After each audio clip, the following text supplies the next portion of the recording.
Welcome to Queens Behaving Badly. To support our channel, please comment, like and subscribe. In the year 655, a tormented scream echoed through the corridors of the Imperial Palace in Chang'an. The former Empress Wang, once the most powerful woman in China after the emperor, was dragged to the dungeons on Wu Zetian's orders. Her hands and feet were brutally amputated, and her mutilated body was thrown into a wine vat where she slowly drowned. This was only the first of countless acts of cruelty that would mark the reign of the only woman ever to rule China as emperor in her own right. Wu Zetian, born as Wu Zhao, transformed from a low-ranking concubine into the feared sovereign of the Middle Kingdom. Over half a century of power, she systematically eliminated all rivals, real or imagined, using torture methods that made even seasoned executioners shudder. Her victims included members of her own family, senior officials, political opponents, and anyone who dared question her absolute authority. How did a young farmer's daughter become the most powerful and most ruthless woman in Chinese history? To understand this bloody rise, we must return to Wu Zetian's early years, when her exceptional beauty and sharp intelligence first drew the attention of the imperial court. Wu was born in 624, during the 7th year of Emperor Gaozu's reign of the Tang Dynasty. Her family, originally from Wenshui County in Shanxi Province, was relatively wealthy. Her father, Wu Shihuo, was a successful timber merchant who had built a considerable fortune and maintained important connections to the government elite. Unlike most girls of her time, Wu received an exceptional education. Her parents, recognizing her remarkable intellect, ensured she learned to read, write, play musical instruments, and understand the complex machinery of imperial politics. This unusual education for a woman would prove crucial to her future rise to power. Even as a child, Wu displayed an ambitious personality and iron determination. Contemporary accounts describe her as a girl of extraordinary beauty, but also calculating and manipulative. She closely observed the power dynamics around her and quickly learned how to use her charm and intelligence to gain advantage. In 638, at just 14 years old, her life changed dramatically. Emperor Taizong, the second ruler of the Tang Dynasty and one of the most respected monarchs in Chinese history, heard of her extraordinary beauty and intellect. She was summoned to the Imperial Palace to serve as a low-ranking concubine. During those years as Taizong's concubine, Wu learned the intricate games of court politics. She studied the weaknesses and ambitions of other officials, memorized complex family trees, and developed a network of spies and informants. Most importantly, she began methodically planning her eventual rise to ultimate power. When Emperor Taizong died in 649, she was appointed Zhao Yi, one of the highest positions among the second-tier concubines.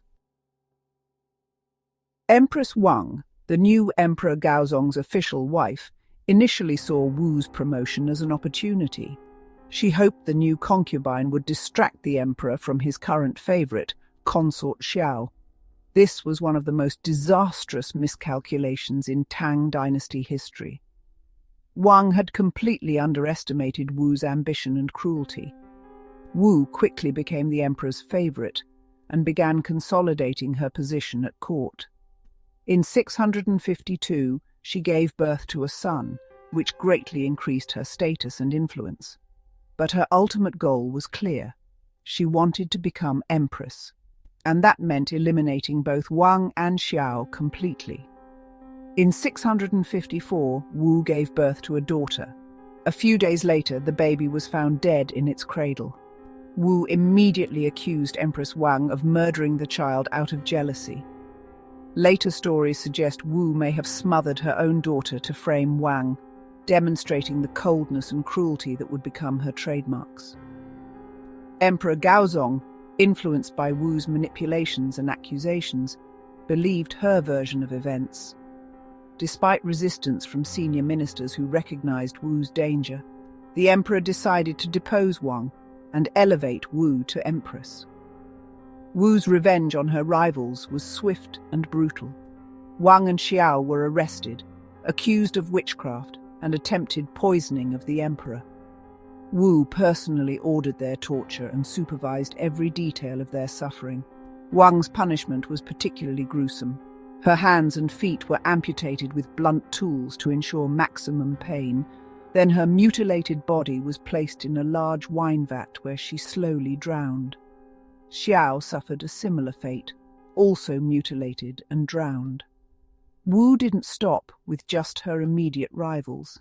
She ordered the execution or exile of all members of the Wang and Xiao families, ensuring no surviving relatives could seek revenge. Hundreds were killed or enslaved solely because they were connected to Wu's former enemies. By 655, Wu had quickly consolidated her control over the palace and the government. She established an extensive secret police network, led by sinister figures like Li Junchen, who developed systematic torture methods to extract confessions from suspected traitors. One of Wu's favored techniques was known as the melancholy of the dying pig, a form of torture that caused excruciating pain without killing the victim quickly. Other methods included burning people alive, boiling in oil, cutting off noses and ears, and slowly crushing bones with specially designed instruments.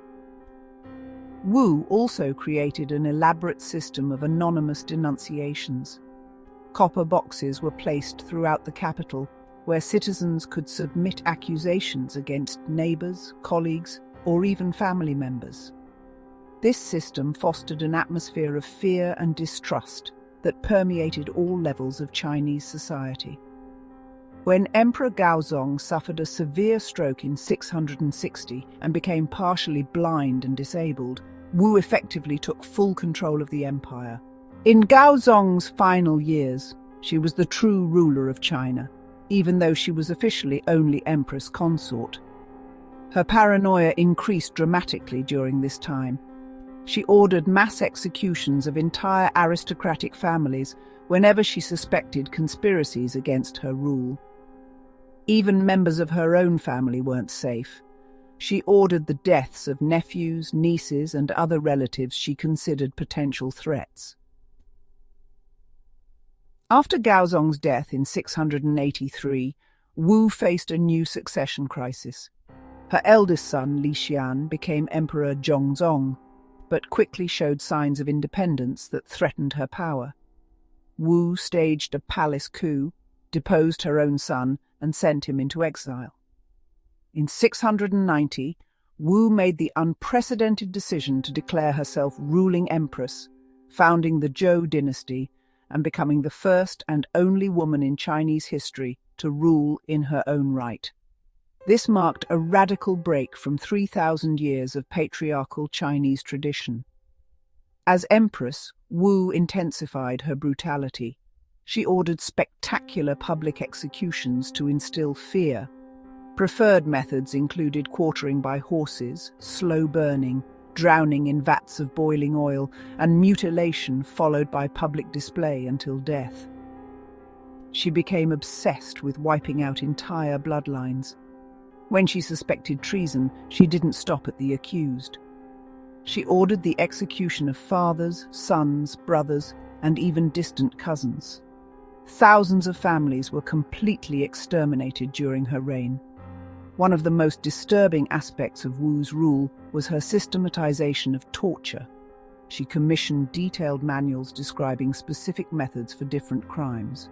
The Manual of Accusation, written by her subordinates, catalogued dozens of torture techniques designed to maximize suffering and extract confessions. In her later years, Wu developed intimate relationships with the Zhang brothers, young court officials who became her favorites. These affairs scandalized the court, especially given the empress's advanced age. Wu's growing dependence on the Zhang brothers eventually led to her downfall. In 705, senior ministers and generals staged a palace coup. They stormed the palace, executed the Zheng brothers, and forced Wu, by then 81 years old and in poor health, to abdicate in favor of her son Zhongzong. Wu died in December of 705, bringing an end to one of the bloodiest and most controversial reigns in Chinese history. Her legacy remains deeply ambiguous. She was simultaneously one of the most effective and one of the most ruthless female rulers in world history. Estimates of Wu's total number of victims vary dramatically among historians. Some suggest she was responsible for the deaths of tens of thousands, while others believe the number could be in the hundreds of thousands. What is undeniable is that her reign was marked by systematic violence on a scale rarely seen in history.